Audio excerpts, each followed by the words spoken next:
चला भाऊ बहिणीनं मसाला भाजायची तयारी चालली. मसाला हो का आता चूल पेटवली.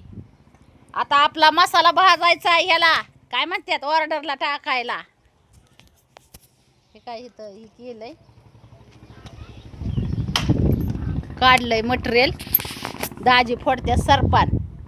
तर फटाफट उशीर न करता ऑर्डर टाका आणि गावाकडच्या गावरान मसाल्याचा स्वाद घ्या. वारं सुटलंय वारं. चुलीवर झणझणीत भाजतो मसाला. कांदा लसूण मसाला. कांदा वाळला बघू. कांदा बघू द्या.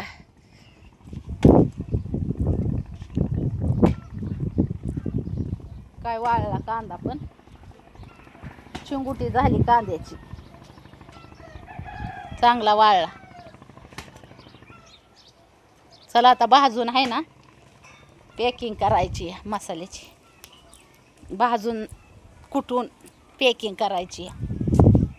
बऱ्याच भावा बहिणींचा प्रश्न आहे मसाला काय बंद केला का. मसाला बंद नाही केला. मसाला चालूच आहे. फटाफट ऑर्डर टाका उशीर न करता. ही काय आता भाजायची तयारी चालली. चूल पेटवली. दाजी फोडते तरी सरपान.